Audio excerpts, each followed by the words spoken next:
عمران خان صاحب جھیل لیں گے اگر کوئی گرفتاری والا مرحلہ آ گیا تو؟ کہ عمران خان کو کس بات کا ڈر ہے؟ عمران خان ملک کی معیشت کو، معاشرت کو کہاں چھوڑ کے گیا تھا؟ یہ دوسرا NRO انہوں نے خود اپنے آپ کو دے دیا ہے۔ کرپشن کے کیسز ہیں، منی لانڈرنگ کے کیسز ہیں، ملک کو تباہ کرنے کے کیسز ہیں۔ جتنے بھی گواہ ہیں، پراسیکیوٹر گئے، وہ آج ان کو ہارٹ اٹیک ہو رہا ہے، مر رہے ہیں۔ بجٹ آپ نے دیکھا، اس کے بعد پھر ایک سپر ٹیکس آیا، اب کہا جا رہا ہے کہ 28 تاریخ کو ایک اور منی بجٹ آ رہا ہے، مزید کو ٹیکس لگ رہے ہیں۔ کسی نے یہ نہیں کہا تھا کہ پیٹرول کی قیمت کو یا ڈیزل کی قیمت کو آسمان پہ پہنچا دیں۔ پیٹرولیم ڈیولپمنٹ لیوی جو آپ لگا رہے ہیں، یہ کیوں آپ یہ لگا رہے ہیں؟ یہ کہاں لکھا ہوا تھا کہ 50 روپیہ جو ہے فی لیٹر PDL ہوگا؟ کس ڈاکومنٹ میں لکھا ہوا ہے؟ سبسکرائب کریں اور بیل دبائیں تاکہ کوئی خبر رہ نہ جائے۔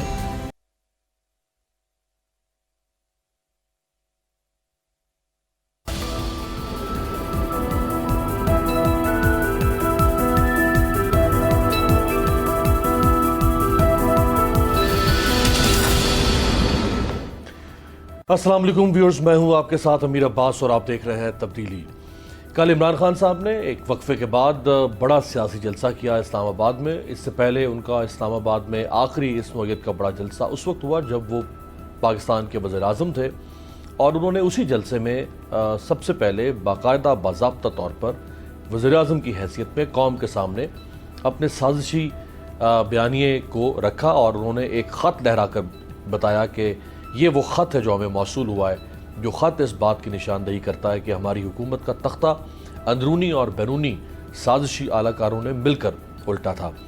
اس کے بعد پھر عمران خان صاحب نے ایک لانگ مارچ کیا جس کو ختم کر دیا گیا، اور پھر اب اسلام آباد میں یہ جلسہ ہوا۔ اس جلسے کے بعد ایک بار پھر عمران خان صاحب کی تحریک اس میں جان پڑی ہے، کیونکہ جتنا عرصہ وہ باہر نہیں نکل پائے تھے ان پر یہ تنقید بھی ہو رہی تھی کہ اگر انہوں نے مزاحمت کرنی ہے، اپوزیشن کرنی ہے، تو انہیں اپنے لوگوں کے درمیان کھڑا ہونا پڑے گا اور انہیں اپنے لوگوں کو سامنے سے لیڈ کرنا پڑے گا، نہ کہ ویڈیو لنک کے ذریعے سے اور پریس کانفرنسز کے ذریعے سے۔ اس جلسے کو بیلنس کرنے کے لیے یا اس جلسے کی حدت کو کم کرنے کے لیے آج حکومت کی جانب سے بھی 2 سے زائد پریس کانفرنسز ہوئیں، جس میں سابق خاتون اول پر بھی الزامات لگائے گئے، عمران خان صاحب پر بھی الزامات لگائے گئے، توشہ خانے کے مسئلے کو پھر اٹھایا گیا۔ اس ساری صورتحال پہ بات کرتے ہیں۔ ہمارے ساتھ موجود ہے پاکستان تحریک انصاف کے سینئر مرکزی رہنما، سابق وفاقی وزیر آصف سواتی صاحب۔ سواتی صاحب، آپ کا بہت شکریہ۔ سب سے پہلے تو یہ بتائیں کہ عمران خان صاحب نے جو سلسلہ شروع کیا ہے جلسوں کا کل سے، کیا اس کو ہم سلسلہ کہہ سکتے ہیں، یا ایک بار پھر ایک جلسے کے بعد 1-1.5 مہینہ پھر خاموشی ہو جائے گی؟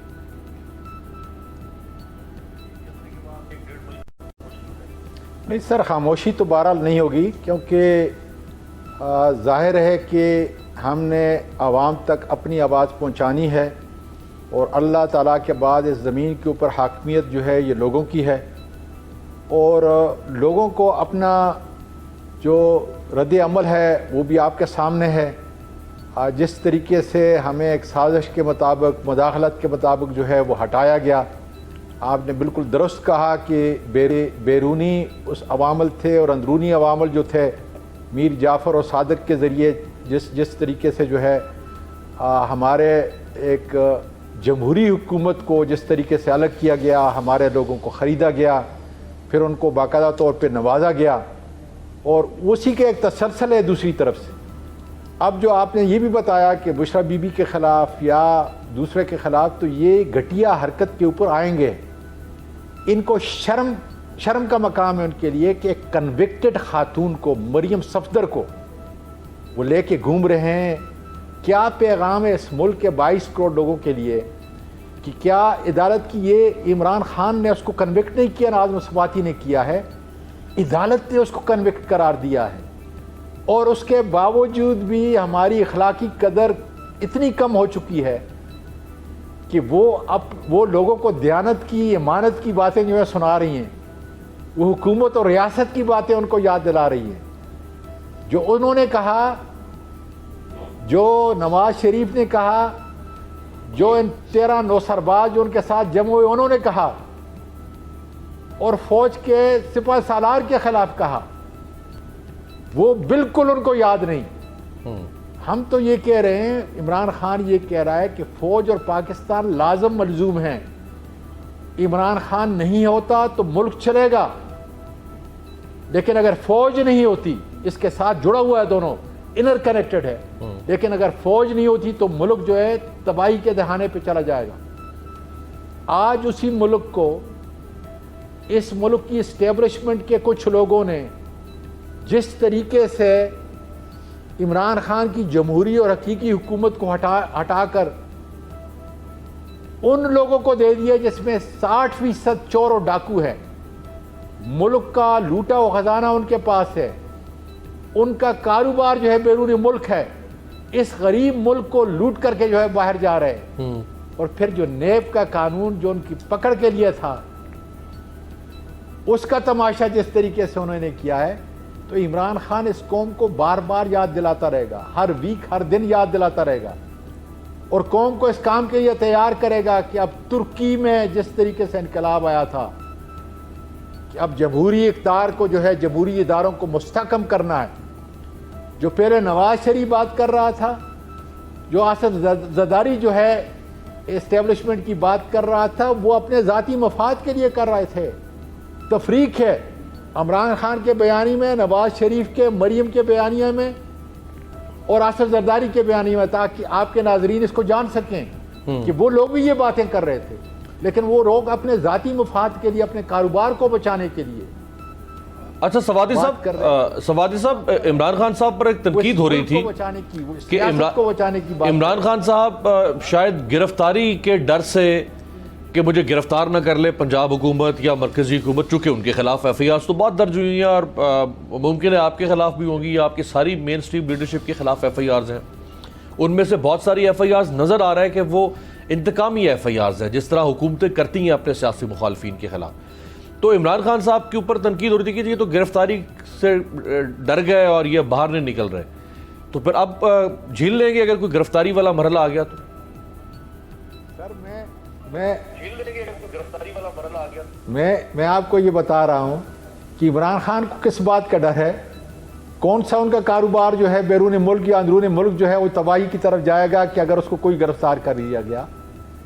ہر ایک لیڈر کی ایک حکمت عملی ہوتی ہے، ان حالات کے اندر اگر عمران خان جو ہے گرفتار ہو جاتا، ہمارے حوصلے پست ہو جاتے، اور خدا تعالیٰ کا شکر ہے کہ اللہ تعالیٰ نے بتا دیا لوگوں کو کہ جو مہنگائی کا بیانیہ لے کے اٹھے تھے عمران خان کے خلاف، جگہ جگہ پہ جو ہے لانگ مارچ کی بات کر رہے تھے، آج وہ کدھر چوہے کی طرح بلوں کے اندر جو ہے گھسے ہوئے ہیں۔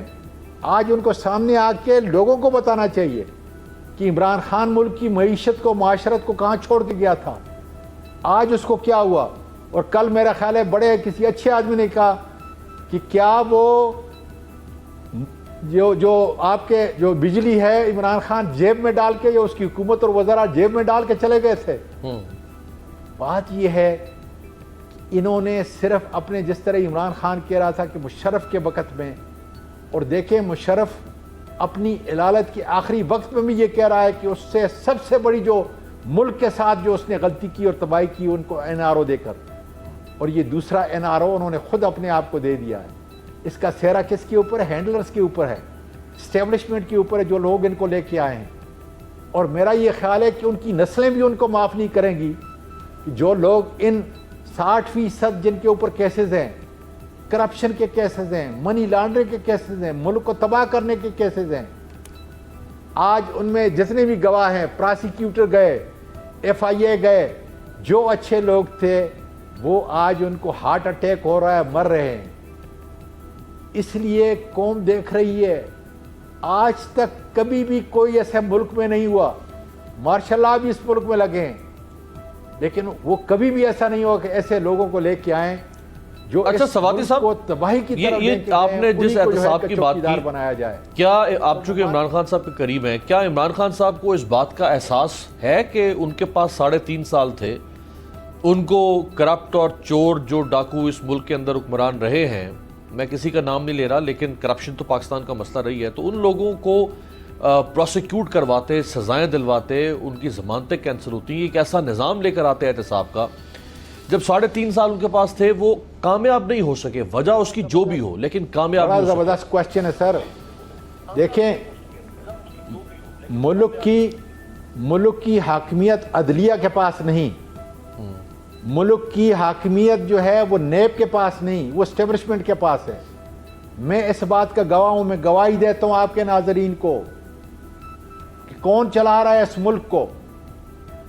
اس لیے میں یہ کہہ رہا ہوں کہ تفریق کریں اس بیانیے کے اندر جو آصف زرداری کا تھا یا نواز شریف کا تھا، جو ایک یا دو آدمی کے خلاف آواز لگاتے تھے۔ ہم جس بات کی آواز لگا رہے ہیں وہ قوم ملک کے لیے، وہ جو لگا رہے تھے اپنے ذاتی مفاد کے لیے، کاروبار کو بچانے کے لیے، ان کو نقصان ہو رہا تھا کہ وہ کنوکٹ ہو رہے تھے۔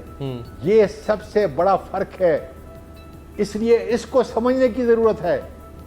آج عمران خان جو کہہ رہا ہے کہ پاور سینٹر جو ہے اس کو یہ سوچنا ہے کہ کون سے لوگوں کو لے کے آئیں اور ان سے کیا امید ہے۔ غریب آدمی آج پس کے مر رہا ہے۔ آپ لوڈ شیڈنگ دیکھیں کس حد تک پہنچ چکی ہے۔ کیا ہمارے وقت میں لوڈ شیڈنگ تھی؟ کیا ہمارے ملک کے اندر جو ہے جس وقت ہم تھے اس وقت معاشی اہداف کیا تھے؟ آپ کی معیشت کیا کس طرف چلی؟ لوگوں کا اعتماد کیا تھا؟ میں چند دن پہلے صرف 2 دن کے لیے ایک ڈیلیگیشن لے کے گیا تھا ترکی۔ 56 مندوبین تھے، ایک بھی اس کو یہ معلوم نہیں تھا کہ عمران خان کی حکومت کو ختم کیا گیا۔ وہ آتے تھے اور ہر ایک یہ کہتا تھا کہ زبردست آپ کا پرائم منسٹر ہے، ان کو یہ بھی معلوم نہیں تھا۔ تو میں یہ کہتا ہوں کہ میں سوال کرتا ہوں ان لوگوں سے جنہوں نے عمران خان کی حکومت کو ہٹایا ہے کہ کس مقصد کے لیے آپ نے عمران خان کی حکومت کو گرایا؟ آپ اس سازش کا، اس مداخلت کا حصہ بنے۔ صحیح۔ کون سا قصور تھا؟ کیا یہ اگر قصور تھا کہ وہ روس کو چلے گئے اور وہاں سے جو ہے اگر وہاں سے سستی گندم آتی ہے، سستا تیل آتا ہے ملک اور قوم کے لیے، عمران خان کا کوئی کاروبار نہیں ہے گندم کا یا تیل کا، تو ملک کو اس سے ملک کی معیشت کو فائدہ ہونا تھا، اور آپ نے اس کو انڈورس کیا۔ نیشنل سیکیورٹی کونسل کے اندر آپ نے، نیشنل سیکیورٹی میٹنگز کے اندر آپ نے اس کو جو ہے انڈورس کیا، ان کے جانے کو انڈورس کیا۔ صحیح۔ کیا یہ قصور تھا؟ اچھا سوادی صاحب، میں اسی سوال کو، اتنے بھی غلام ہو چکے سر ہیں۔ میں اسی سوال کو دوبارہ سے ایک اور طرح سے آپ کے سامنے رکھتا ہوں، وہ سوال کہ جب عمران خان صاحب کے پاس موقع تھا، عمران خان صاحب ان کا احتساب کرنے میں کامیاب نہ ہو سکے، جب ان کو موقع مل گیا انہوں نے اقتدار میں آ کے اب احتساب ویسے ہی ختم کر دیا، تو یہ تو رتھلس پالیٹکس ہے، یہ اصول تو ہے نہیں ہے۔ دیکھیں وجہ میں آپ کو بتاتا ہوں، بالکل وائٹ اینڈ بلیک کے اندر میں 2 شخصیات کے خلاف، شخصیات تو نہیں مجرم ہیں وہ، کیسز لے کے گیا ہوں، میرے اپنے کیسز نہیں، میں فیکٹس لے کے گیا ہوں۔ یہ وہ جائیداد ہے جو ان لوگوں نے بنائی ہے، اس سے لی ہے، یہ وہ چیک ہیں، یہ وہ گاڑی ہے، یہ سارا معاملات۔ 3 مرتبہ جو ہے میں جاوید اقبال صاحب سے، نیب کے چیئرمین سے، جسٹس سے ملا ہوں۔ کون سی ایسی چیز مانے تھی ان کے ان حدود کے اندر کہ وہ ان کے اوپر کیسز آگے نہیں لے کے جا سکے؟ انویسٹیگیشن کو کون کنٹرول کر رہا تھا؟ پراسیکیوشن کو کون کنٹرول کر رہا تھا؟ آج میں چیئرمین ہوں، آپ کے جو سپریم کورٹ کے اور ہائی کورٹ کے ججز جو ہیں ان کو ان کا جب ریکمنڈیشن آتی ہے آپ کی جوڈیشل کونسل سے، کون ان کو لے کے آ رہا ہے؟ اس لیے تو عمران خان نے رات کو بتایا کہ پاور سینٹر کیا ہے۔ کیا یہ پاور سینٹر جو ہے صرف ریاست کے اس ادارے کو جس سے ریاست منسوب ہے ہماری فوج، اس کو عزت دینے کے لیے باقی سارے کام چھوڑے گی، یا وہ ساری حکومت کے سارے اداروں کے اوپر جو ہے بیٹھ کے فیصلہ کریں گے؟ صحیح۔ یہ آج ہماری عدلیہ کے لیے بھی بہت بڑا چیلنج ہے۔ اچھا سر، آخری سوال، الیکشن کمشنر کو، ان کے ممبران کو، آپ چونکہ وزیر ریلوے بھی رہے، سارے اداروں کے سارے سربراہوں کو، موجودہ وزیر ریلوے خواجہ سعد رفیق صاحب نے پریس کانفرنس کی ہے، اس میں انہوں نے کہا ہے کہ جی یہ ریلوے کا بھی تاریخی خسارہ چھوڑ کر گئے ہیں۔ آپ ان کو کانٹرڈکٹ کیسے کریں گے؟ اب ہمیں تو سمجھ نہیں آتی، وہ آتے ہیں کہتے ہیں آپ خسارہ چھوڑ گئے، آپ آئے آپ نے کہا یہ خسارہ چھوڑ گیا، ابھی خسارہ کون چھوڑ کے گیا؟ سر میں جو گزارش کر رہا ہوں، میرا یہ خیال ہے کہ آپ جو بتا رہے ہیں وہ صحیح نہیں ہے۔ میں اس لیے کہہ رہا ہوں کہ میں نے باقاعدہ 3 پیجز کا لیٹر کہ میں نے 1 سال 4 مہینے میں نے 3.5 سال نہیں گزارے، 1 سال 4 مہینے میں. اور اللہ تعالیٰ کا شکر ہے کہ ایک ایکسیڈنٹ ہوا جس کے لیے میرا دل مجروح ہے، دوسرا ایکسیڈنٹ ہوا میرا دل مجروح ہے، لیکن میرے مزدوروں نے اور میرے ریلوے کے افسروں نے اپنے جنریٹ کیے ہوئے فنڈ سے جہاں جہاں پیچ ورک تھا وہ کیا. اس کے بعد کوئی ایکسیڈنٹ خدا کے فضل سے نہیں ہوا. ہم نے سختی کی، ہر آدمی جو اس کا ذمہ دار تھا. اور جس وقت میں گیا ہوں، ہماری حکومت گئی ہے، اس وقت سوائے پینشن فنڈ کے آپریٹنگ بزنس میں پاکستان ریلوے 50 سال کے بعد پہلی مرتبہ منافع بخش ادارہ چھوڑ کے جا رہا ہوں. اچھا، یہ ریکارڈ ہے، اور یہ میں نے نہیں کیا، میرے مزدوروں نے کیا ہے. میں نے رات دن محنت کی ہے، اور میرے افسروں نے جو ہے ریلوے کی محنت کی ہے. یہ سارا ثمر ان کا ہے.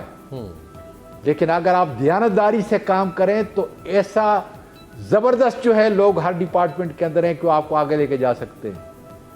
اس لیے سعد رفیق صاحب کبھی یہ کہہ نہیں سکتے کہ سب سے بڑا خسارہ جو ہے چھوڑ کے گئے. میں نے جس طریقے سے اس کو ہینڈل کیا ہے، جس طریقے سے، جس شفافیت سے، اور اس وزیر کا، ریلوے کے وزیر کا خرچہ کیا ہے؟ 0. یہ اللہ تعالیٰ کا شکر ہے. یہ کوئی بڑی بات نہیں ہے، اس لیے کہ اس ملک کی ذمہ داری، اس پاکستان ریلوے کی ذمہ داری میرے اوپر تھی. میں اب یہ کہہ دوں، اس لیے عمران خان کامیاب نہیں ہو سکا. اور میں بھی یہ سوال کر رہا ہوں کہ ہماری 3.5 سال کے اندر، اور یہ آج نہیں، کور کمیٹی میں سوال کرتا ہوں، کیبنٹ میں سوال کرتا ہوں کہ وہ کون سے عوامل ہے کہ ہم 3.5 سال کے اندر اوپن اینڈ شٹ کیسز کے اندر اتنے بڑے ثبوتوں کے ساتھ ہم ان کو سزا نہیں دے سکے. یہ آپ کا سسٹم، اور سسٹم کس نے کنٹرول کیا ہے؟ پاور سینٹر نے کنٹرول کیا ہوا ہے. اس لیے ہم یہ کہتے ہیں کہ ہمیں اب اندرونی اور بیرونی معاملات میں آزادی ہوگی تو ملک چلے گا. اچھا سوادی صاحب، اور ملک کیسے چلے گا؟ جس طریقے سے ترکوں نے اپنے لیے سر یہ اپنا ایک مستقبل کا راستہ تلاش کیا. سر یہ فرمائے گا کہ ہمیں جانا پڑے گا. ایک لمحے کے لیے فرض کر لیتے ہیں کہ آج 3 تاریخ ہے، کل 4 تاریخ کو عمران خان صاحب پھر وزیر اعظم بن گئے، آپ ساری کابینہ بحال ہو گئی، ملک آپ کے ہاتھوں میں آ گیا. کیا اب بھی آپ یہ سارے جو کرپٹ، جن کو آپ کہتے ہیں چور کہتے ہیں، آپ ان کو اسی ناکارہ نظام کے حوالے کر دیں گے احتساب کے لیے جو ان کا احتساب پہلے نہیں کر سکا، یا اب آپ سوچ رہے ہیں کہ ہمیں کچھ اور کرنا پڑے گا، کہ اور نظام لانا پڑے گا؟ میں آپ کو یہی بتا رہا ہوں سر جی، میں آپ کو یہی بتا رہا ہوں کہ پہلے تو دیکھیں کہ عمران خان کی حکومت مخلوط حکومت تھی. کوئی ادھر سے بھاگ رہا ہے، کوئی ادھر سے بھاگ رہا ہے، اور کس کے کہنے پہ بھاگ رہے تھے یہ بھی آپ کو پتا ہے کہ جو پاور سینٹر ہیں وہی ان کو لاتے تھے اور وہی ان کو جو ہے لے کے جاتے تھے. ہمارے 20 آدمیوں کو کس نے خریدا؟ کسی کے باپ کی طاقت تھی. اس لیے میں یہ کہہ رہا ہوں کہ وہ نظام، وہ فرسودہ نظام نہیں چل سکتا جو پاور سینٹر کے ہاتھ میں ہے. ہر ادارے کو اپنی ان اہداف کے مطابق کام کرنا ہوگا جو ہمارا آئین کہتا ہے، جو ہمارا قانون کہتا ہے، اور عدلیہ کو اس کے اوپر نظر رکھنی پڑے گی.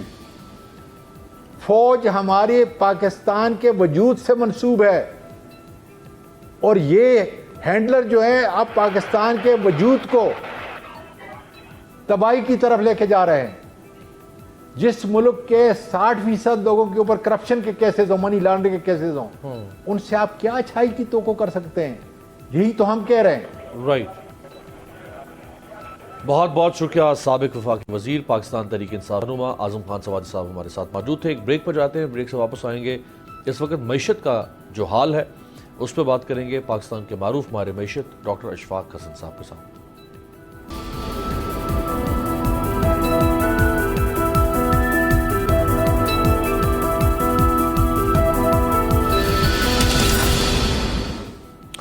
بریک کے بعد خوش آمدید. اس حصے میں ہمارے ساتھ موجود ہیں پاکستان کے معروف ماہر معیشت اور پرنسپل نسٹ، پاکستان کا ایک بہت معتبر اور معروف تعلیمی ادارہ، ڈاکٹر اشفاق حسن صاحب. ڈاکٹر صاحب, بجٹ سے پہلے آپ سے گفتگو ہوئی تھی پروگرام میں, اور اب بجٹ کے بعد آپ سے نشست ہو رہی ہے. تو بجٹ آپ نے دیکھا, اس کے بعد پھر ایک سپر ٹیکس آیا. اب کہا جا رہا ہے کہ 28 تاریخ کو ایک اور منی بجٹ آ رہا ہے, مزید کو ٹیکس لگ رہے ہیں. بیچ میں پیٹرولیم لیوی منظور کروا لی گئی پارلیمنٹ سے. کیا دیکھتے ہیں گزشتہ جو 1.5 ماہ گزرا ہے سر؟ دیکھو یار, یہ جو IMF کا پروگرام ہے نا, یہ اتنا بروٹل شاید نہیں تھا. یہ 2.5 مہینے سے یا 3 مہینے ہو گئے اس حکومت کو آئے ہوئے. اس کے بعد سے یہ اتنا بروٹل ہو گیا ہے یہ IMF کا پروگرام کہ شاید IMF کی تاریخ میں کبھی بھی کسی حکومت کے ساتھ IMF کا یہ ایٹیچیوڈ نہیں رہا ہے. یہ کیوں ہے یہ مجھے نہیں سمجھ میں آ رہی ہے, کیونکہ یہ جو پروگرام اوریجنلی جو تھا یہ اس قسم کا نہیں تھا. کیونکہ IMF کا پروگرام جو ہوتا ہے, جنہوں نے ڈیل کیا IMF کو, اس کو پتہ ہے کہ یہ ایک ریوالونگ سا پروگرام ہوتا ہے. یہ کہیں کسی ڈاکومنٹ میں ڈے 1 کو یہ نہیں لکھ دیا جاتا ہے کہ آئندہ 3 سال میں بس آپ نے یہ کرنا ہے. یہ ایک آن گوئنگ ہے. تو اس لیے بہت سارے لوگ دکھاتے ہیں کہ ایک ڈاکومنٹ میں آ کے کہ یہ دیکھیں, یہ تو پچھلی حکومت نے سائن کیا ہوا تھا. سائن تو ضرور کیا تھا, لیکن یہ آن گوئنگ ڈاکومنٹ ہوتا ہے. یہ کہیں پر یہ لکھا ہوا تھا کہ آپ نے 30 سے 50 روپے کر دینے ہیں پیٹرولیم لیوی کو. کسی نے یہ نہیں کہا تھا کہ پیٹرول کی قیمت کو یا ڈیزل کی قیمت کو آسمان پہ پہنچا دیں. کبھی آپ نے غور کیا کہ 2014 مئی میں آج جو پیٹرول کی قیمت ہے عالمی منڈی میں یہی قیمت تھی. یعنی 8 سال پہلے جو قیمت دنیا میں پیٹرول کی تھی آج بھی وہی ہے. تو ہم کیوں کہتے ہیں کہ عالمی منڈی میں قیمتیں بڑھ گئی ہیں؟ عالمی منڈی میں قیمتیں نہیں بڑھی ہیں. یہ رضا باکر ایفیکٹ ہے, اور اب جونیئر رضا باکر ایفیکٹ ہے جو چل رہا ہے. رضا باکر ایفیکٹ کا مطلب ہے کرنسی کی ڈی ویلیویشن. جونیئر رضا باکر بیٹھا ہوا ہے جو ڈپٹی گورنر تھا ہمارا, 17-18 گریڈ کا ملازم جو ہے وہ بیٹھا ہوا ہے. اس نے اس حکومت کے آنے سے 30 روپے تو ان کے کرنسی ڈی ویلیو ہوئی ہے. تو اس کے اثرات کہاں پڑیں گے؟ یہی تیل کی قیمتیں بڑھ رہی ہیں. پلس IMF نے کہا کہ انہوں نے دیکھیں اس کا طریقہ ہوتا ہے کسی معیشت کو برباد کرنے کا, تو وہ آتے ہیں اور اٹھا کے ایک ریونیو کا ٹارگٹ دے دیتے ہیں کہ جی یہ ہے آپ کا ٹارگٹ. کسی نے ہماری طرف سے اتنی اب صلاحیت نہیں رہی ہے کہ وہ کوئی کاؤنٹر ان کو آرگومنٹ دے سکے. جب ہم ڈیل کرتے تھے IMF سے وزارت خزانہ میں, تو میں خود یقین کریں کہ میں خود اپنے ہاتھ سے کیلکولیٹ کرتا تھا. FBI میں ڈاکٹر اطہر مقصود صاحب ہوتے تھے, ان کے ایک ایکسپرٹ ہوتے تھے جو آج ہمارے کلیگ ہیں اسی نسٹ میں. میں اور وہ دونوں بیٹھ کر کیلکولیٹ کر لیتے تھے اور کئی اینگل سے کرتے تھے, اور اس کے بعد جب IMF کمیشن آتا تھا ہم یہ سامنے رکھ دیتے تھے اس کے کہ بھئی یہ ہے ریونیو کا ٹارگٹ. اگر اس کے اور ہم نے اس طریقے سے کیلکولیٹ کیا ہے, اگر آپ کے پاس کوئی اور طریقہ ہے تو ہمیں بتا دیں. وہ کہتے تھے کہ نہیں بس یہی جو آپ نے کیا بس یہی ٹھیک ہے. تو سب سے پہلے ہمارا ریونیو کا ٹارگٹ ہی IMF کے ساتھ طے ہو جاتا تھا. آج ہمارے پاس صلاحیت ہی نہیں ہے. جو وہ آتے ہیں اب ان کو جس طریقے سے پیچھے سے انسٹرکشن ہے کہ کہتے ہیں پہ جاؤ, پہ گئے پاکستان کے ساتھ میں, اٹھائے ایک ریونیو کا ٹارگٹ دے دیا. اب ریونیو کہاں سے اکٹھا ہو؟ انہوں نے کہا کہ یہ PDL سے بھی ریونیو اکٹھا کرو. تو کتنا اکٹھا کرو؟ 855 ارب کا ہم نے وہاں ڈال دیا. 855 ارب جب, اور اس کے بعد they will continue to monitor کہ آپ یہ 855 یہاں سے حاصل کر رہے ہیں یا نہیں کر رہے ہیں. تو اسی لیے آپ کے پیٹرول کی قیمتیں اتنی آسمان سے بڑھی ہوئی ہیں. کبھی انہوں نے کہا کہ یہ جو پیٹرولیم ڈیولپمنٹ لیوی جو آپ لگا رہے ہیں یہ کیوں آپ یہ لگا رہے ہیں؟ اگر IMF پاکستان پہ اتنا مہربان ہوتا تو وہ کہتا کہ آپ پیٹرولیم ڈیولپمنٹ لیوی سے ہٹیں اور آپ کے جو NFC ایوارڈ ہے اس کی طرف توجہ دیں. کبھی IMF نے صرف ایک ڈاکٹرہ میں لکھ دیتا ہے NFC ایوارڈ کے بارے میں, کوئی کنڈیشن لگایا ہے کہ اس ایوارڈ کو تبدیل کرو تم. یہ پیٹرولیم ڈیولپمنٹ لیوی اسی وجہ سے لگ رہی ہے کہ ہمارے NFC ایوارڈ میں جو فیڈرل گورنمنٹ ہے اس کے ریسورسز کو بہت کم کر دیا گیا ہے, جبکہ اس کی جو رسپانسبلٹی ہے ڈیفنس کا, انٹرسٹ پیمنٹ کا, سول ایڈمنسٹریشن کا, ترقیاتی پروگرام کا, وہ کہیں سے کہیں جا پہنچا.